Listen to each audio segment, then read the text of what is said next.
बात करें अगर हम लोग केसेस की, तो पूरे इंडिया में सबसे ज़्यादा केसेस में सिविल एंड क्रिमिनल केसेस आते हैं। मैं आज के वीडियोस में आप लोगों को बताऊंगा कि आईपीसी, सीआरपीसी और एविडेंस एक्ट किस तरह एक क्रिमिनल केसेस में बहुत ही इंपॉर्टेंट रोल प्ले करता है और कैसे यही तीनों एक्ट एक क्रिमिनल केस को इनिशिएट करता है, एक क्रिमिनल केस को प्रोसीड करता है और उसे एंड अप करता है। तो hello guys, welcome back to my YouTube channel Makhtoom LLB। आज के इस वीडियो में हम लोग आईपीसी, सीआरपीसी और एविडेंस एक्ट के बारे में जानेंगे। स्टार्ट करते हैं हमारा आज का टॉपिक। शुरू करते हैं हम लोग इंडियन पिनल कोड से।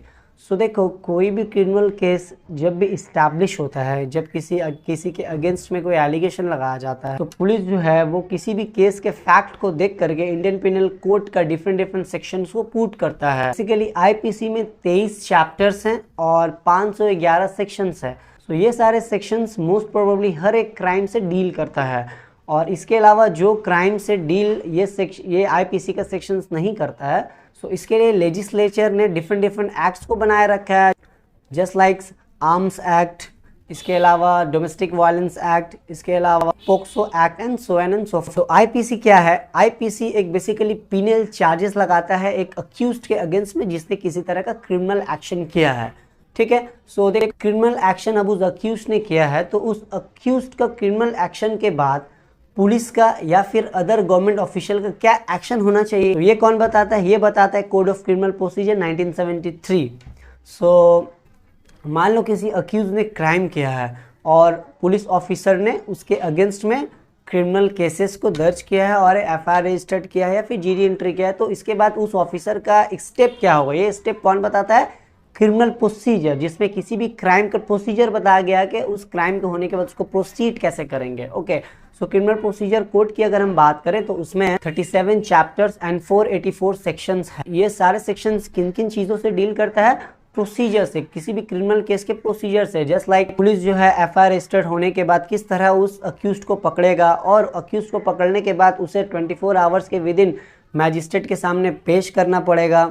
और इसी तरह मैजिस्ट्रेट जो है किस तरह फैक्ट को देख करके कौन कौन सिचुएशन में बेल दे सकता है अक्यूज्ड को और कौन सिचुएशन में बेल नहीं दे सकता है, और अगर अक्यूज्ड बेल पा लेता है तो उसे किस तरह बेल फर्निश्ड करना होता है लिबर्टी को पाने के लिए। इसी तरह बेल पा लेने के बाद किस तरह अक्यूज्ड को डेट पर डेट आना है, या फिर बेल अगर नहीं पाता है वो, तो नेक्स्ट उसको कब कहाँ भेजना है, जुडिशियल कस्टडी में या पुलिस कस्टडी में। ये सारा प्रोसीजर कौन बताता है? Code of criminal procedure. इसी के साथ साथ code of criminal procedure trial के पूरे फैक्ट्स को बता। एग्जाम्पल के तौर पे अगर मैं बताऊं तो किस तरह चार्जशीट फाइल होने के बाद ट्रायल किया जाएगा। जस्ट लाइक पहले चार्ज किया जाएगा, उसके बाद जितने भी विटनेस जो मेंशन किए जाएंगे चार्जशीट में, उन लोगों को समन करके कोर्ट बुलाएगा।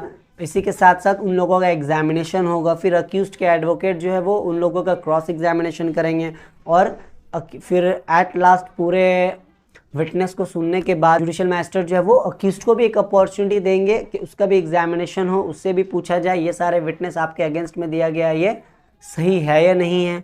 और इसी के साथ साथ एट लास्ट ट्रायल के एंड में जज जो है वो अपना जजमेंट को सुनाता है, मैजिस्ट्रेट जो है वो अपना जजमेंट को सुनाता है। तो ये सारा प्रोसीजर ट्रायल का किसमें दिया गया है? कोड ऑफ क्रिमिनल प्रोसीजर में। लास्टली अगर हम लोग एविडेंस एक्ट की बात करें, एविडेंस कहाँ पे काम आता है? तो एक अक्यूज्ड के पकड़े जाने, एक अक्यूज्ड के अरेस्ट होने के बाद से पूरे ट्रायल के एंड अप तक, जजमेंट से पहले तक हर जगह एविडेंस काम आता है।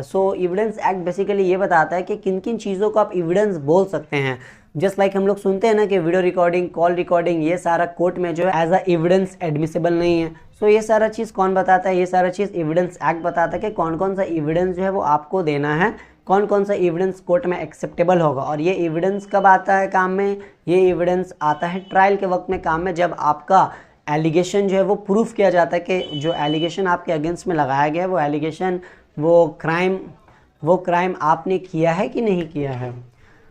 ये था brief facts about IPC, CrPC and evidence act, जो कि क्रिमिनल केसेस में बहुत ही इंपॉर्टेंट रखता है। विदाउट ये तीन के क्रिमिनल केस जो है वो प्रोसीड नहीं हो सकता है, क्रिमिनल केस जो है एंड अप नहीं हो सकता है। होपफुली वीडियोस जो है इन्फॉर्मेटिव लगी होंगी। मिलते हैं नेक्स्ट वीडियो में और भी लीगल नॉलेज के साथ। Thank you for watching my videos.